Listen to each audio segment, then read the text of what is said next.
Her husband realized she was never coming back. It was a confusing situation. Today, we delve into another heart-wrenching case. To support our channel, please click subscribe and hit the notification bell. Imagine living with an unending grief, compounded when two beloved women in one's life are brutally taken by criminals. It's said that lightning never strikes the same place twice, but for one man, fate has cruelly proven otherwise. Jim Larson has endured the loss of two cherished women, victims of random violent acts, separated by a span of 7 years. His life, shattered twice by malefactors who seem to emerge from the darkest nightmares. The first tragedy struck with his sister, Sonia Larson, a budding teacher in her freshman year at the University of Florida. On an evening in August 1990, Sonia and her roommate, Christina Powell, visited a Walmart to pick up essentials. There, Danny Rolling, a drifter claiming to be driven by demonic voices, noticed them. He followed the young women home, broke into their dormitory, and brutally ended their lives while they slept. Known as the Gainesville Ripper, Rolling horrifically claimed and mutilated the lives of 5 college students, sending shockwaves across the nation and leaving an indelible mark of terror. Yet, in our narrative, the victims are not overshadowed by the infamy of their assailant. The devastating loss of Sonia Larson continues to haunt her family, leaving a profound wound from the loss of a daughter and sister. The Larson family never envisioned that their nightmare of tragic, violent loss would repeat, forcing them to confront their darkest fears once more. On the morning of June 10, 1997, Carla Larson, another of Jim's loved ones, dropped her daughter at daycare before heading to her job as a project engineer at Centex Rooney. Facing the oppressive heat of a Florida construction site, Carla informed her colleague Cindy Harris she'd be slightly delayed returning from a grocery run intended for an upcoming afternoon meeting. Shortly after noon, Carla left her workplace and drove to a newly opened grocery store on International Drive near Osceola. Hours passed, and she did not return, missing a crucial meeting at work. Concerned, her colleagues initiated a search, retracing Carla's route from the construction site to the supermarket. They clung to hopes of a simple explanation like a car breakdown or a drained phone battery, yet their search was in vain. Carla, her car, and any trace of her were nowhere to be found. By 4 p.m., a worried Cindy contacted Carla's husband, Jim Larson, to inform him of Carla's unexplained absence since noon. Frantic, Jim reached out to the Orange County Sheriff's Office to report his wife missing. The couple's romance had blossomed 8 years prior in college, where Jim studied graphic design and was smitten by Carla's radiant charm and beauty. He felt incredibly fortunate to have found someone so kind, thoughtful, and compassionate. Their mutual affection led to marriage, and they settled into a cozy home on Stone Court in Orlando. It was Carla who had anchored Jim after the devastating loss of his sister, guiding him towards rediscovery of life's brighter moments and reasons to persevere and find joy once more. Carla, a University of Florida civil engineering graduate, had moved with Jim to Atlanta and then back to Florida, seeking better job opportunities and building a life together. Despite her desire for a child, Jim initially hesitated, wary of bringing new life into a world shadowed by figures like Danny Rolling. However, after extensive counseling and Carla's steadfast support, he embraced the idea of fatherhood. The couple welcomed their daughter, Jessica, and purchased a secure home in a tranquil cul-de-sac in Orlando, complete with robust locks, a comprehensive home security system, and even a guard dog to ensure their family's safety. Carla had recently embarked on a project to develop a new amusement park in Orlando, while Jim found employment at a local store. They cherished their days, finding joy in simple moments, and successfully juggled their demanding jobs with their responsibilities as parents. However, their stable life took a downturn when Jim unexpectedly lost his job. On an uneventful summer day, Carla vanished. Officer Tom Woodard, a veteran on the force, was on duty when the report of Carla Larson's disappearance came through. Initially, Tom suspected a typical domestic dispute and did not prioritize the case. Nevertheless, he decided to investigate further. Upon meeting Jim, something struck Officer Woodard as unusual. Jim appeared excessively anxious and unusually nervous, more so than others in similar predicaments. Officer Woodard initially thought it was just another case of a spouse leaving after a dispute or needing space to think. Yet there had been no recent family strife or arguments reported. What Tom did not realize was the depth of Jim's anxiety, still haunted by the past trauma of his sister's murder in Gainesville and overwhelmed by the fear of potentially losing another loved one. The search for Carla intensified as family members insisted on her unlikely voluntary disappearance, especially given her strong marriage and her role as a mother to their 1-year-old daughter, Jessica. During questioning, 37-year-old Jim Larson mentioned he had been working at Home Depot until 3 p.m. that day. Around 4 p.m., he received a distressing call from a colleague at his wife's workplace, reporting that Carla had not been seen since noon. The question loomed large. How could a young woman simply vanish from a supermarket parking lot in broad daylight? The scenario mirrored the plot of the film The Vanishing, featuring Sandra Bullock. Eyewitness accounts soon confirmed that Carla was indeed last seen heading toward the grocery store near her job site. A receipt from the store confirmed that Carla had indeed arrived and purchased the items on her list. However, the mystery deepened. What happened after she left the supermarket? Perhaps she encountered someone unexpected. Detectives focused on pinpointing the exact time and location of her disappearance, especially since her white-gray Ford Explorer, bearing the license plate TGX99V, was also missing. Eyewitnesses later reported spotting a white Ford Explorer driving erratically along a dirt road near a wooded area that same afternoon. The driver, a Caucasian male with dark hair and a pronounced tan, became a person of interest.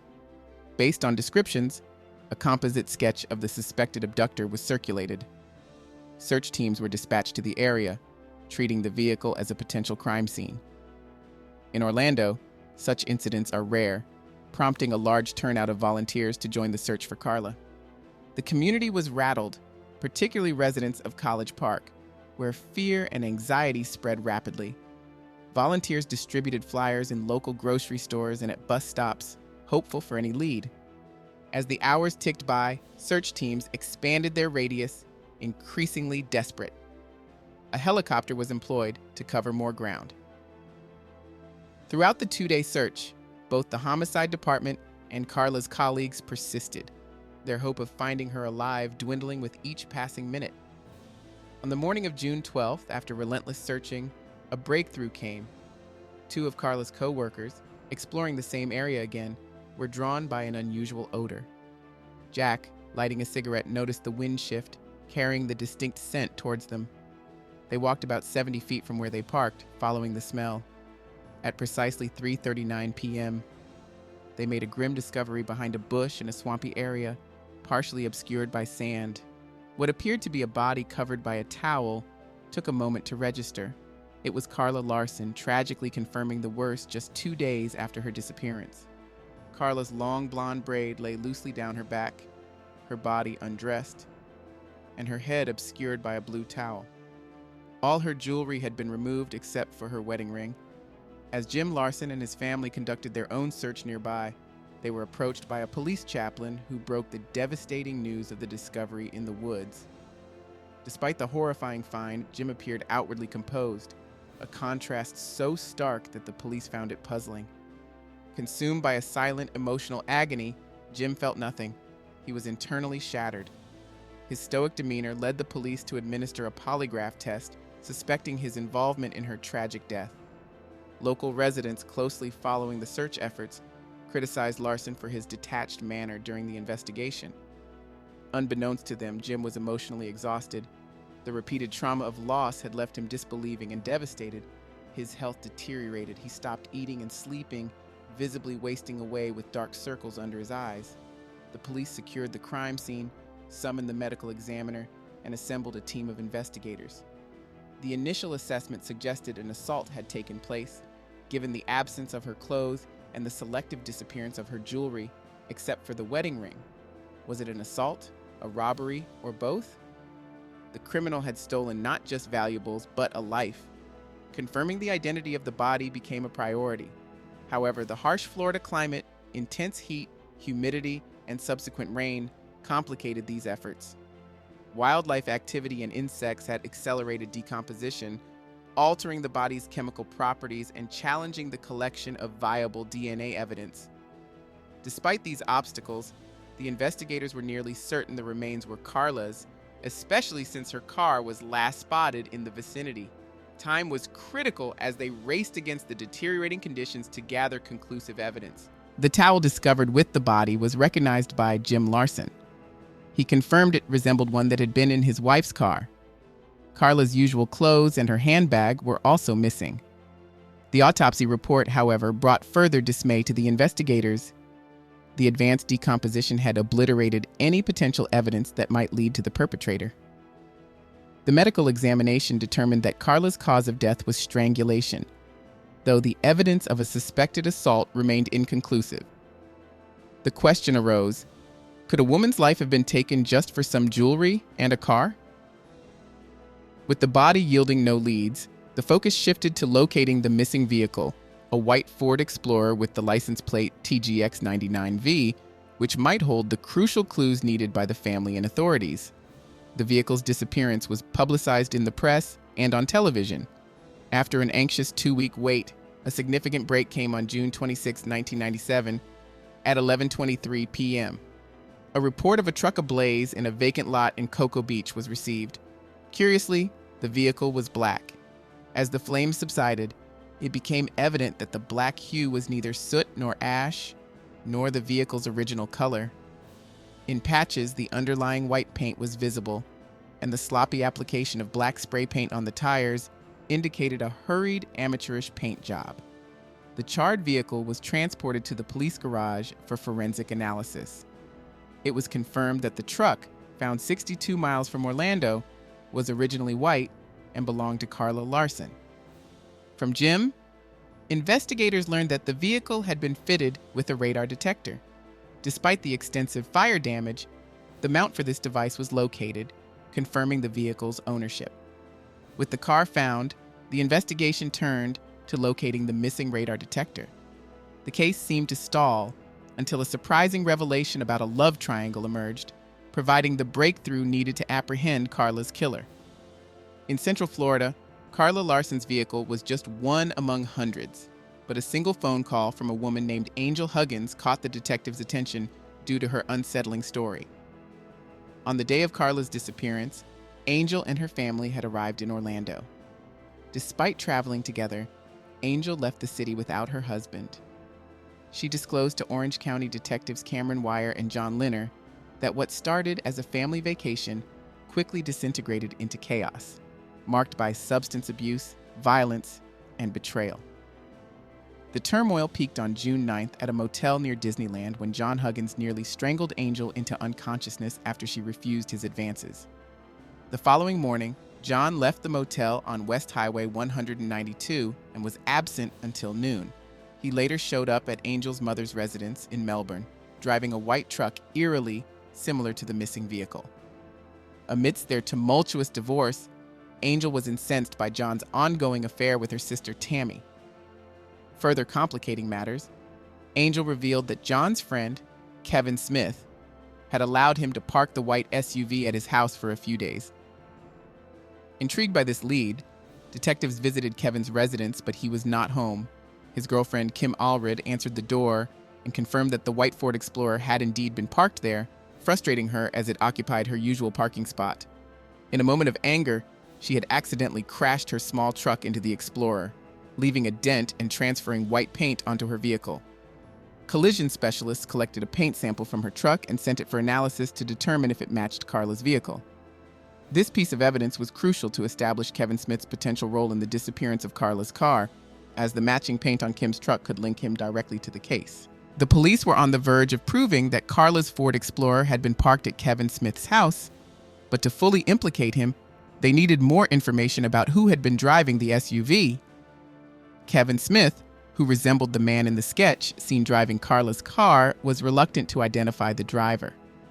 He disclosed that his friend John Huggins had requested he temporarily park the vehicle, and upon inspecting it, Kevin noticed a radar detector inside, which he promptly removed and hid in his yard out of fear of being implicated.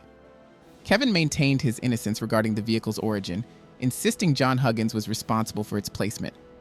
Despite his suspicions about the car's legality, Kevin was unwilling to betray his friend, but was anxious to clear his name regarding the woman's disappearance.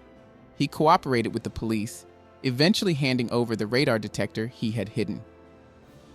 During further interrogation, Kevin confessed to discovering the radar detector in the vehicle, wiping it clean of fingerprints, and discarding it near his residence. The police retrieved the detector and, by tracing its serial number, confirmed it was installed in Carla's car, solidifying evidence that her vehicle had indeed been parked at Kevin's residence and implicating John Huggins in the process. With the paint match and radar detector in hand, and having located the vehicle, detectives now had substantial evidence linking John Huggins to the crime. A thorough investigation into John's background revealed a lengthy criminal record, including armed robberies and a history as a notorious bank thief. Existing warrants for his arrest for robberies across Florida and his known possession of weapons added to his profile. When John Huggins' image was broadcast on television, victims from his past crimes recognized him, confirming his extensive criminal background. He had a history of robbing banks, looting convenience stores, and engaging in armed assaults.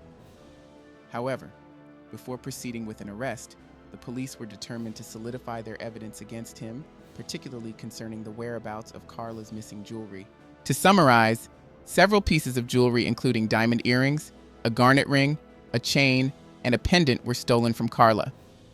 The search for these items seemed likely to stall until detectives received another fortuitous lead.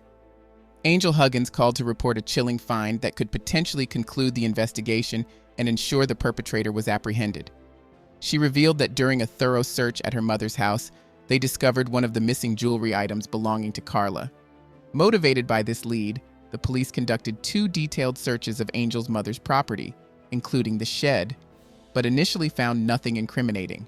However, a serendipitous discovery occurred when a woman, reaching for insect spray in the shed, noticed a screwdriver resting atop a box. Acting on impulse, she unscrewed the lid of an electrical box and inside found the hidden stash of Carla's jewelry. Unfortunately, no fingerprints were recovered from the jewelry or the container it was hidden in. This last piece of the puzzle added to the accumulating evidence against John Huggins. It included his driving of a stolen vehicle, the recovery of the radar detector, and his violent attempt to strangle his wife at a hotel. Notably, their hotel room was directly opposite the supermarket from where Carla disappeared, aligning with the timeline of her last known day. On May 28, 1998, John Huggins was formally charged with the murder of Carla Larson, in addition to charges of car theft, abduction, and robbery. Arrested in Maryland, he was subsequently indicted by an Orange County grand jury. Huggins successfully petitioned for a change of venue, moving his trial to Duval County on January 25, 1999, nearly 2 years after Carla's death. During the trial, the jury was presented with compelling evidence of his guilt, which narrated the terrifying last moments of Carla Larson's life. One haunting question lingered in the courtroom. What could have led Carla to feel safe approaching her car, unaware of the danger lurking nearby? Yet evidence showed she hadn't entered her car willingly. Huggins had followed her, executing his grim plan in the bustling setting of a shopping center parking lot. The prosecution meticulously reconstructed the events of that tragic day, painting a vivid picture for the jury.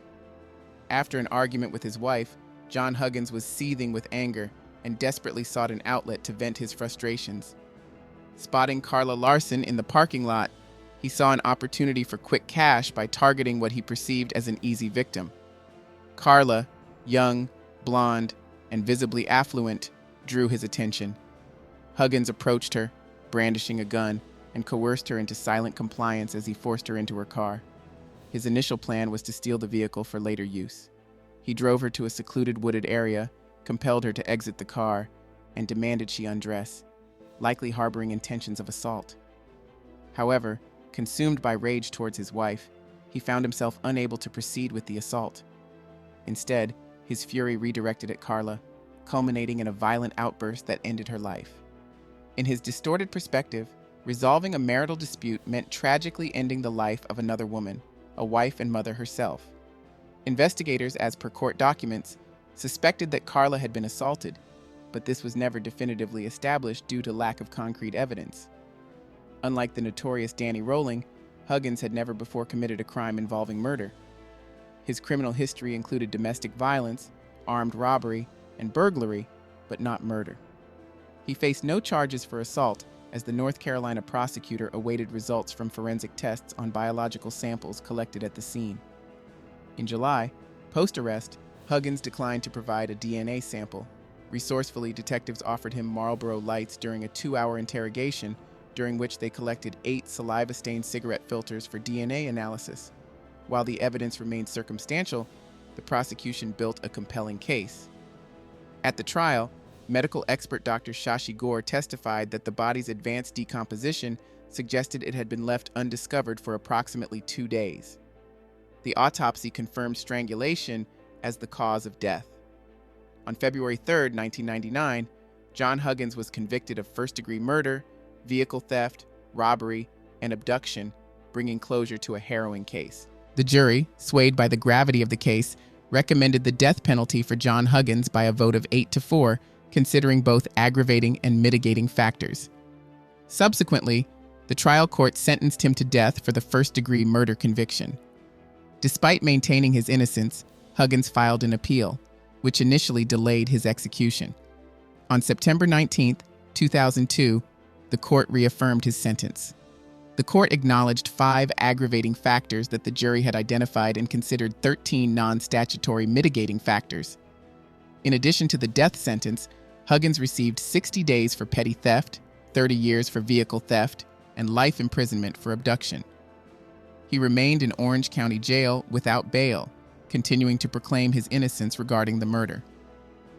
For the 10 years following his trial, Huggins stayed on death row, consistently asserting his innocence until his sentence was executed by lethal injection on September 19, 2002.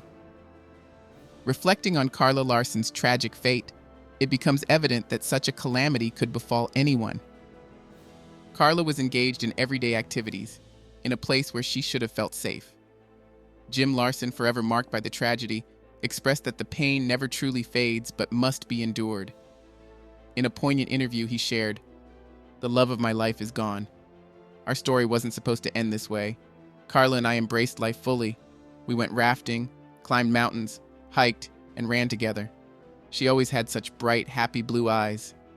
He hauntingly added, "What torments me continuously is knowing that Carla, having witnessed what happened to Sonia in Gainesville, foresaw her own grim fate when Huggins took control. Her final moments were filled with the terrifying foreknowledge of what was to come." This profound loss has left Jim Larson with a pervasive void and a numbing pain, living in what appears to be a safe, tree-lined suburban home, a setting most would consider idyllic. Yet his view of the world is irrevocably altered, shadowed by the loss of 2 loved ones, a perspective those untouched by such grief may never fully understand. Jim Larson continues to grapple with his losses, seeing potential danger at every turn, driven by his duty to protect his daughter. Now, he finds his strength in Jessica, his reason to persevere. He holds on to the hope that she was too young to fully comprehend the tragic events that claimed her mother and aunt.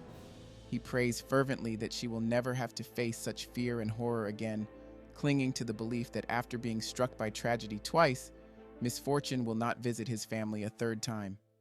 Thank you for watching, everyone. Don't forget to subscribe to my channel for more stories that will both shock and move you.